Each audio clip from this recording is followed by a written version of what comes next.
Hello everyone, तो मैं फिर से लेकर आ गई हूँ टॉप 100 क्वेश्चन और मैं तीसरी वीडियो डाल रही हूँ। 1 to 100 में डाल चुकी हूँ और 100 से 200 डाल चुकी हूँ। अब ये तीसरी वीडियो है 200 से 300। इसी तरह मेरे चैनल से बने रहिए, मैं एक भी क्वेश्चन मिस नहीं होने दूंगी आपका सीटेट का, ठीक है। तो चलिए वीडियो को स्टार्ट करते हैं। बाल्यावस्था कब तक होती है? तो ये होती है 12 वर्ष तक। और मैं यहाँ एक्सप्लेन जो मुझे समझ में आएगा मैं वो कर दूंगी, बाकी मैं जल्दी जल्दी कवर कराऊंगी, ठीक है। शारीरिक विकास का क्षेत्र है स्नायु मंडल। विवेचना रहित विचार की अवस्था मानी गई है 4 से 7 वर्ष। बुद्धि का त्रिक बिंदु सिद्धांत किसने दिया? तो स्टर्नबर्ग ने दिया था। और बुद्धि का त्रिक बिंदु मतलब 3 बिंदु है ना, तो 3 भागों में बांटा है, विश्लेषणात्मक बुद्धि, व्यवहारिक बुद्धि एंड सृजनात्मक बुद्धि, ठीक है। किसने बांटा है? स्टर्नबर्ग ने। अल्फ्रेड बिने के अनुसार बुद्धि के प्रकार बताइए। तो बिने के अनुसार बुद्धि 4 प्रकार की होती है और बिने वेरी वेरी इंपॉर्टेंट है बुद्धि के लिए, ठीक है। बिने के अनुसार बुद्धि 4 शब्दों से मिलकर बनी है या 4 प्रकार की होती है: ज्ञान, आविष्कार, निर्देश और आलोचना। टर्मन के अनुसार बुद्धि की क्या परिभाषा है? टर्मन के अनुसार बुद्धि अमूर्त विचारों के बारे में सोचने की योग्यता है। अब जैसे उल्टा भी कर सकता है कि बुद्धि अमूर्त विचारों के बारे में सोचने की योग्यता है। ये किसने कहा है? तो ये टर्मन ने कहा है, ठीक है।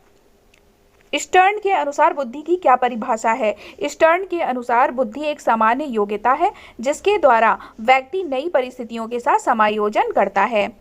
बंकिमघम के अनुसार बुद्धि की क्या परिभाषा है? बंकिमघम के अनुसार सीखने की शक्ति ही बुद्धि है, ठीक है। वेस्लर के अनुसार बुद्धि की क्या परिभाषा है? वेस्लर के अनुसार बुद्धि किसी कार्य को करने की, तार्किक चिंतन करने की, वातावरण के साथ समायोजन करने की सामूहिक योग्यता है। ये किसने कहा है? वेस्लर ने।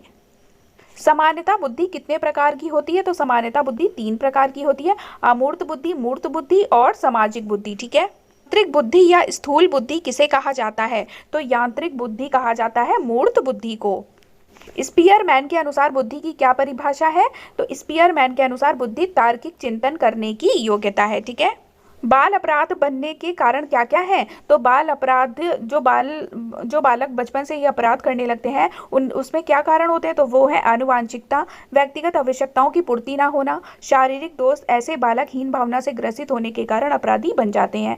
घर का वातावरण अशांत होना, कुसंगति के कारण, दादा दादी का अधिक लाड प्यार, स्तरहीन मनोरंजन, माता पिता का गरीब होना, पक्षपात पूर्ण व्यवहार, माता पिता का तलाक आदि, ठीक है। यदि किसी जटिल कार्य के केवल एक पक्ष पर ध्यान दिया जाता है और दूसरे पक्षों की अपेक्षा की जाती है तो पटियार बन जाता है। या किसने कहा? या कहा है स्टीफेंस ने।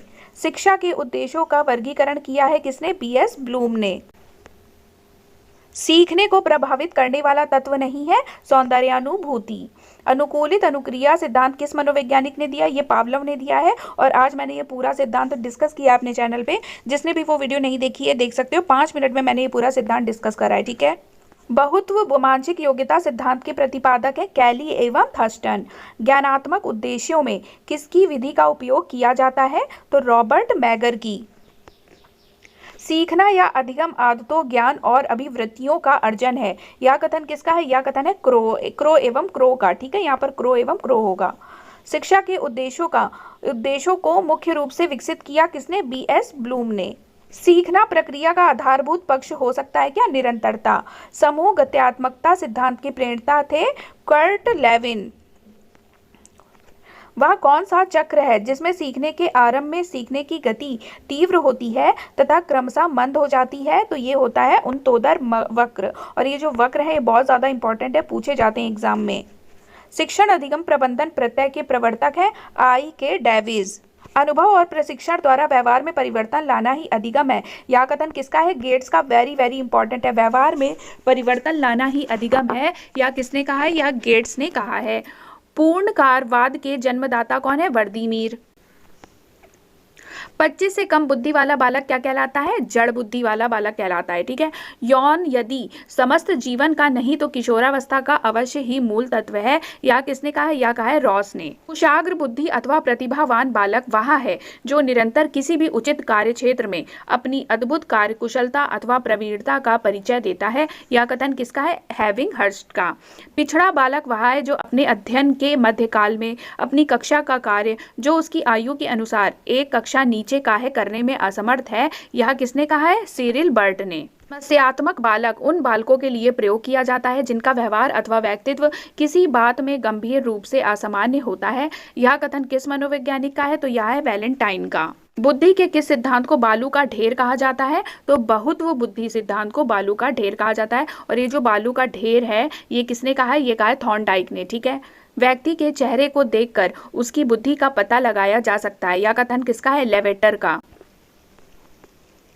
वे विद्यार्थी जो समृद्ध ज्ञान और शैक्षणिक दक्षता को हार्दिक इच्छा प्रदर्शित करते हैं उनके पास होता है निष्पादन उपागम अभिविन्यास। ठीक है। प्रतिभाशाली बालक वह है जो अपने उत्पादन की मात्रा, दर तथा गुणवत्ता में विशिष्ट होता है। यह कथन किसने दिया है? टर्मन एवं ओडन द्वारा। सीखने के सिद्धांत किसने दिए? थॉर्नडाइक ने। पूरा मैंने सीखने का सिद्धांत डिस्कस किया है अपने चैनल पे। ठीक है। खेल पद्धति के जनक कौन है? किलपैट्रिक। ह्यूरिस्टिक पद्धति के जनक कौन है? आर्मस्ट्रॉन्ग। अस्थायी मानव दांत कितने होते हैं? 20। शिशु के मस्तिष्क का वजन कितना होता है? लगभग 350 ग्राम। ठीक है। मनुष्य के मस्तिष्क का वजन कितना होता है? 1400 ग्राम। ये इंपॉर्टेंट है, एक बार पूछा गया था पेपर में। ठीक है। जीन पियाजे ने जिनेवा में किसकी स्थापना की थी? लेबोरेटरी स्कूल की स्थापना की थी और उन्होंने मनोविज्ञान के कई प्रयोग भी किए थे। ठीक है। जीन पियाजे ने एक सिद्धांत दिया है। कौन सा सिद्धांत है? कमेंट करके जरूर बताना मुझे। जीन पियाजे के द्वारा रचित पुस्तक का क्या नाम है? तो क्या नाम है? The language and thought of the child. ठीक है। The language and thought of the child. यह पुस्तक उन्होंने 1923 में लिखी थी। जीन पियाजे ने संज्ञानात्मक विकास को ध्यान में रखते हुए बालक की कितनी अवस्थाएं बताई हैं? तो संज्ञानात्मक विकास में इन्होंने 4 अवस्थाएं बताई हैं। संवेदीगामक जन्म से 2 वर्ष, पूर्व संक्रियात्मक 2 से 7, ठोस तथा मूर्त 7 से 11 एंड औपचारिक 7 से 14 या 7 से औपचारिक होती है 11 से 14 या 11 से 18। ठीक है। व्यवहार में होने वाले स्थायी परिवर्तन जो अभ्यास के कारण होते हैं उसे क्या कहा जाता है? उसे सीखना कहा जाता है। में संवेगात्मक समायोजन प्रभावी होता है। किसमें किसमें संवेगात्मक समायोजन प्रभावी होता है? देखो, व्यक्तित्व निर्माण में, कक्षा शिक्षण में और अनुशासन में। ठीक है। बच्चों के संज्ञानात्मक विकास को सबसे अच्छे तरीके से कहाँ परिभाषित किया जा सकता है? तो संज्ञानात्मक विकास को सबसे अच्छे तरीके से विद्यालय एवं कक्षा में परिभाषित किया जा सकता है। तो ये हो गए हाफ सेंचुरी। अब जल्दी से आगे बढ़ते हैं हाफ सेंचुरी को फुल सेंचुरी करने के लिए। माता पिता से वंशजों में स्थानांतरित होने वाले लक्षणों को कहा जाता है आनुवांशिकता। थॉर्नडाइक के व्यक्तित्व के वर्गीकरण का आधार क्या है? चिंतन और कल्पना। विकास के किस काल को अत्यधिक दबाव और तनाव का काल कहा जाता है? तो ये कहा जाता है किशोरावस्था को। और ये किसने कहा है? स्टैनली हॉल ने। कक्ष में शिक्षक व विद्यार्थियों के मध्य संप्रेषण होना चाहिए। कैसे होना चाहिए? उद्देश्य केंद्रित होना चाहिए। डिस्ग्राफिया मुख्यतः किस कठिनाई से जुड़ा है? तो ये लिखने संबंधी। ग्राफ आ रहा है ना, ग्राफ हम बनाते हैं, लिख के बनाते हैं, तो इससे क्या हो जाएगा? लिखने संबंधी कठिनाई है डिस्ग्राफिया। खिलौनों की आयु किस अवस्था को कहा जाता है? तो ये कहा जाता है पूर्व बाल्यावस्था को। किसी उद्दीपन के निरंतर दिए जाने से व्यवहार में होने वाला अस्थायी परिवर्तन क्या कहलाता है? अभ्यस्तता। दमन के स्थान पर पुरस्कार द्वारा व्यवहार सुधारने की बात मनोविज्ञान के किस संप्रदाय में कही गई है? ये कहा गया है व्यवहारवादी में। अब आप मुझे ये बताओगे व्यवहारवाद के जनक कौन है? वे कार्य जो हमें संतोष देते हैं पक्के हो जाते हैं, एवं वे कार्य जिनका परिणाम हमें असंतोष देते हैं इतनी सफलता से नहीं होते। कथन है मॉर्गन एवं गिलीलैंड का। शरीर के एक पक्ष के अंग का दिया गया प्रशिक्षण भविष्य में उपयोगी सिद्ध हो तो वह क्या कहलाता है? वह कहलाता है एक पक्षीय अंतरण। ठीक है। जीन पियाजे के अनुसार बुद्धि क्या है? बुद्धि वातावरण के साथ अनुकूलन करने की प्रक्रिया। ये किसने कहा है? जीन पियाजे ने। योग निर्धारण विधि का प्रतिपादन किसने किया? लिकर्ट ने। बुद्धि परीक्षण निर्माण के जन्मदाता कौन है? बुद्धि परीक्षण का निर्माण किसने किया था? अल्फ्रेड बिने ने। ब्रिजेस के अनुसार उत्तेजना भाग है किसका? संवेगात्मक विकास का।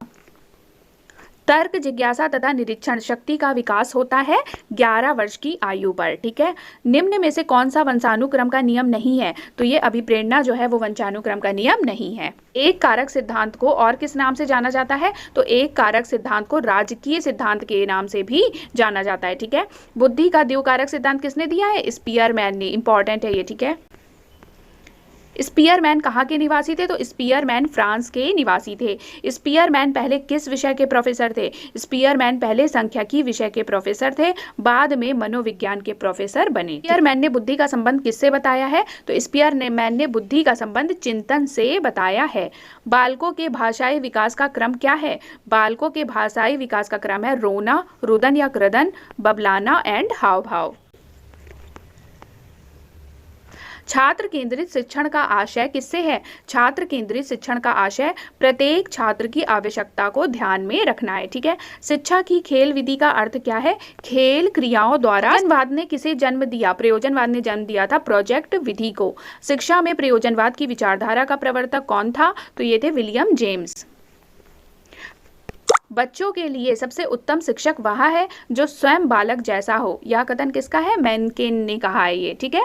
शिक्षक आचार संहिता क्या है? शिक्षकों के मानक व्यवहारों की सूचक पुस्तिका ही शिक्षक आचार संहिता कहलाती है। शिक्षकों की योग्यताओं, प्रयासों एवं उसके व्यवहार का सही मूल्यांकन किसके द्वारा किया जाता है? तो उनके छात्रों के द्वारा किया जाता है। ठीक है। छात्रों में वैज्ञानिक दृष्टिकोण उत्पन्न किसके द्वारा किया जा सकता है? तो वैज्ञानिक दृष्टिकोण अगर छात्रों में उत्पन्न करना है तो तर्क संगत विचारों के प्रस्तुतिकरण द्वारा उत्पन्न किया जा सकता है। सामाजिक समायोजन का कठिन काल किसे कहा जाता है? तो पूर्व किशोरावस्था को, जो लड़कियों एवं लड़कों दोनों के संदर्भ में होता है। छात्रों का विश्वास प्राप्त करने हेतु शिक्षक को उनके साथ कैसा व्यवहार करना चाहिए? उनके साथ मित्र जैसा व्यवहार करना चाहिए। एक अध्यापक की दृष्टि में कौन सा कथन सर्वोत्तम है? तो कौन सा कथन सर्वोत्तम है? प्रत्येक बच्चा सीख सकता है। ठीक है। शैशवावस्था की मुख्य विशेषता नहीं है चिंतन प्रक्रिया। शैशवावस्था में चिंतन प्रक्रिया थोड़ी ना होता है, तो ये मुख्य विशेषता नहीं होगी। मैकडूगल के अनुसार मूल प्रवृत्ति जिज्ञासा का संबंध कौन से संवेग से है? तो जिज्ञासा का संबंध है आश्चर्य से। और ये मैंने जितनी भी मूल प्रवृत्तियां पूरे अपने चैनल पे पढ़ाई हुई हैं, आप चाहे तो देख सकते हो, 14 पढ़ाई हुई है। ठीक है। किस मनोवैज्ञानिक के अनुसार विकास एक सतत और धीमी धीमी प्रक्रिया है? तो ये कहा है हरलॉक ने। लॉरेंस कोलबर्ग विकास के क्षेत्र में शोध के लिए जाने जाते हैं। तो लॉरेंस कोलबर्ग ने कौन सा सिद्धांत दिया है? इन्होंने दिया नैतिक विकास का सिद्धांत। बिग वाई हैट डैश की विशेषताओं को सर्वोत्तम रूप से व्यक्त करने वाला एक शब्द है परिवर्तन। परिवर्तन शारीरिक, सामाजिक और मनोवैज्ञानिक होता है। तो कुल मिलाकर ये बताना है कौन सी अवस्था में शारीरिक, सामाजिक और मनोवैज्ञानिक परिवर्तन होते हैं? तो वो होते हैं किशोरावस्था में। व्यक्तिगत शिक्षार्थी एक दूसरे से किसमें भिन्न होते हैं? विकास की दर में भिन्न होते हैं। ठीक है। विकास कभी न समाप्त होने वाली प्रक्रिया है। यह विचार किससे संबंधित है? विकास कभी न समाप्त होने वाली प्रक्रिया है, मतलब ये निरंतरता, मतलब निरंतर चलती है विकास की प्रक्रिया। पिछली कक्षाओं में खेल पद्धति मूल रूप से आधारित है किससे? विकास एवं वृद्धि के मनोवैज्ञानिक सिद्धांतों पर। बालक का विकास परिणाम है, किसका परिणाम है? वंशानुक्रम तथा वातावरण की अंतः प्रक्रिया का। विद्यार्थियों में सामाजिक विकास विकसित करने हेतु एक अध्यापक को चाहिए कि वह जाने विद्यार्थियों के सभी पक्षों को। ठीक है। शरीर के आकार में वृद्धि होती है क्योंकि शारीरिक और गत्यात्मक विकास की वजह से शरीर के आकार में वृद्धि होती है। शारीरिक विकास का क्षेत्र है स्नायु मंडल। बाल्यावस्था होती है 12 वर्ष तक। विकास में वृद्धि से क्या तात्पर्य है? आकार, सोच, समझ, कौशलों में वृद्धि। बाल विकास का सही क्रम क्या है? बाल्यावस्था, किशोरावस्था एंड प्रौढ़ावस्था, आगे लगा दो शैशवावस्था। ठीक है। विकास शुरू होता है प्रसव पूर्ण अवस्था से, मतलब गर्भ से लेकर कब्र तक चलने वाली प्रक्रिया है विकास। क्षेत्र सिद्धांत किस वैज्ञानिक ने दिया है? किस विद्वान ने दिया है? ये दिया है कर्ट लेविन ने। तो ये हो गया 100 क्वेश्चन। उम्मीद है वीडियो पसंद आई होगी। कल मैं फिर से लेकर आऊंगी top 100। Thank you so much.